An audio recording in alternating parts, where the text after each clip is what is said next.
talked about the tackle and how it all works and how it works together. We've also talked about how to hold the rod and how to use your wrist, forearm and upper arm to really get the rod to work properly and get control of the tip of the rod. Now what I'm going to talk to you about is the 5 essentials of fly casting. These are the things that if you don't get them right, you're really going to struggle with your fly casting, but once you get them right, you'll really master the sport and you'll really enjoy it. The other thing for you to understand is that you can actually have your own style. As long as you're getting the 5 essentials correct, you can create your own style, and every single person, because they've got a different body shape, they might hold the rod slightly different, they're going to have their own style, and that's okay as long as you stick to the 5 essentials and really apply them to your casting.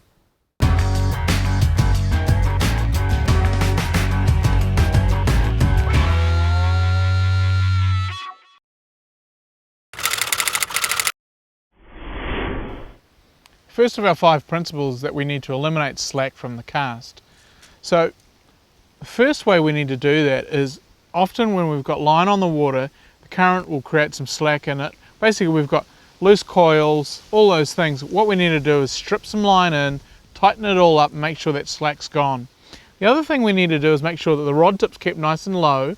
So if the rod tip's close to the water rather than being really high like this, there's not a bow of line, again a lot more slack. So keep the line tight, keep the rod tip down, and we'll get rid of that slack. The next thing we want to do is make sure that with our control hand or our left hand, we hold the line tight during the casting stroke. So when we come back, we're not letting line slip and introduce more slack. The time to introduce line or slip some line into the cast is when we've stopped the rod and we can let the line slide on the way back, or when we stop the rod on the way forward, we can let the line slide on the way forward.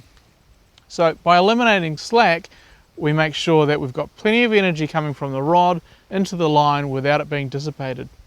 Let's have a look on the water and see how this goes. Let's apply the first principle one more time on the water.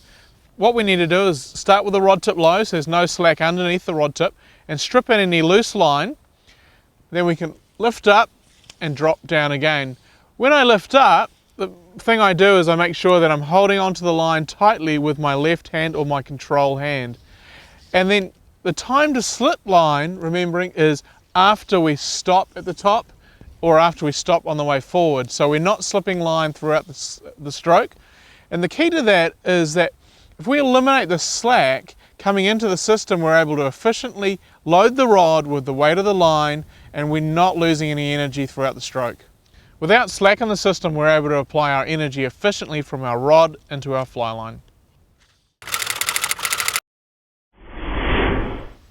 The second principle, and this is a really important one for you to try and visualize if you can, try and get an image in your head so that if you're having problems with your cast, you can try and correct yourself. What it is that the rod tip needs to travel in a nice straight line.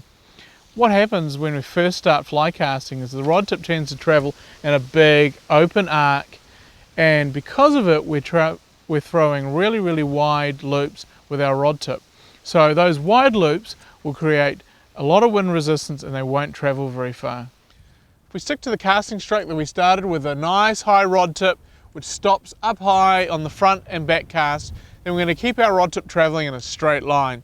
But if we start to dip our rod tip on the back and on the forward all the way down to the water, then all we're going to be doing is casting really open loops and we're going to be traveling with the rod tip in a big open arc.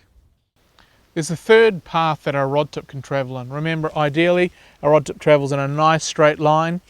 It could also travel in a big open wide arc, which will throw those big open wide loops. That's not so good. The third way is our rod tip can travel in a dip. And the reason it does that is because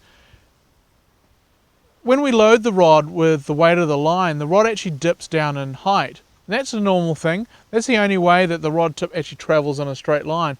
But if we bend it too much, that's going to cause a real deep dip in the rod tip, and the problem is we're going to get those tangles. There's actually 2 ways we can do that. If I throw a really jerky cast and I bounce the rod tip, what's going to happen is in the middle of the cast, if I bounce it, we're going to get the tangle. The other way is if I'm trying to throw a really long line and I'm just throwing it over a very short stroke, I'm going to get those tangles as well. So again, we're putting too much load on the rod and we're getting that dip. So there's kind of two ways that happens, but I reckon there's really one good solution. So if you ever get these tangles, just think about this. You want to go for a long, smooth casting stroke. So you think about smoothing out the bounce and making a long stroke to handle the longer line, and you'll make a nice smooth cast which will go a long way.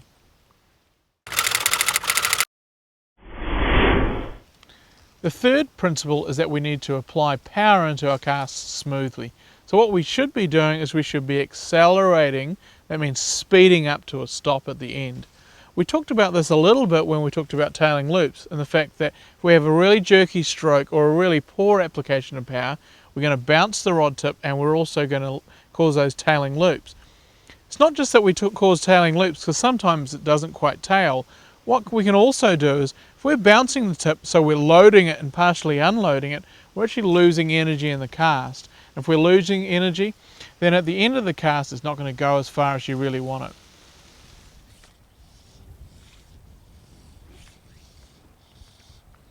Remember, fly casting should be fun, so if it's going to be fun, it should be really easy and relaxed. And the best way to do that is a nice smooth application of power.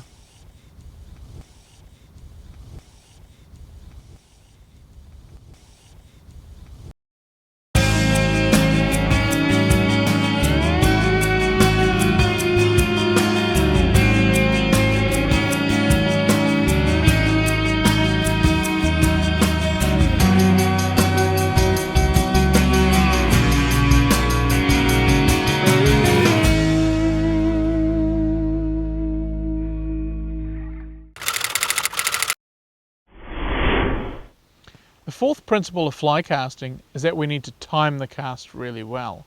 Normally when you're throwing something like a cricket ball, what you're actually doing is winding up or reaching back and making the throw. With a fly cast, we're actually not winding up and making the forward cast. What we're doing is we're making two casts, a back cast and a forward cast, and both casts are really important. How those two casts work together is what we do is we make the back cast, we stop, we make the forward cast and we stop. The reason we stop is, one, so the rod can throw the line for us. The other reason we stop is what we're going to do is wait or pause and wait for the line to straighten behind us. If the line doesn't straighten behind us, then as we're going forward, all we're going to be doing is straightening the line. So if we wait for the line to straighten, come forward, wait for the line to straighten. That's basically how we make a cast, and that's how we time the two casts. The other thing that's really important is when we're casting a short amount of line, we'll have a really short pause, a really quick tempo to it. But once we're casting a longer amount of line, we've got more line to wait for it to straighten. So we have a longer wait, longer pause. So now with a proper rod in my hand, it's really important to make sure that when we stop at the end of each stroke, we stop really firmly, and what we're doing is allowing the rod to stop and straighten for you and throw the line. So what's happening is we stop the rod, and because it's bent or loaded with the way of the line, it's going to straighten and throw the line for us. If we don't stop properly, it won't straighten quickly and it won't throw the line fast for us. So the next part is, we talked about the pause. So the pause is really important because if we're making a short cast, we only have a short amount of line, so we just need a short pause. If we've got a long cast, we have more line in the air, and that line is going to take longer to straighten, so we need to pause for longer. Let me show you that. Short cast, quick tempo, short little pauses, long cast, and we're waiting for longer for a longer amount of line.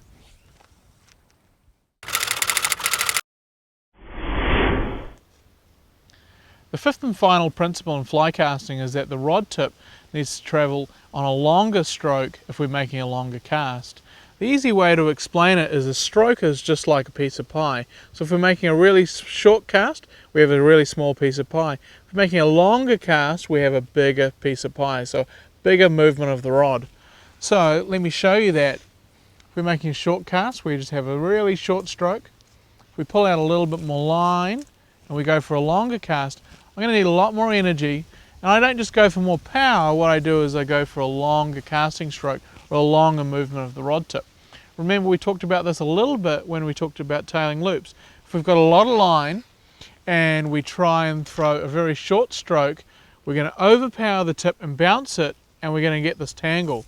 We don't want that. So remember, long, smooth casting strokes throw long, great loops.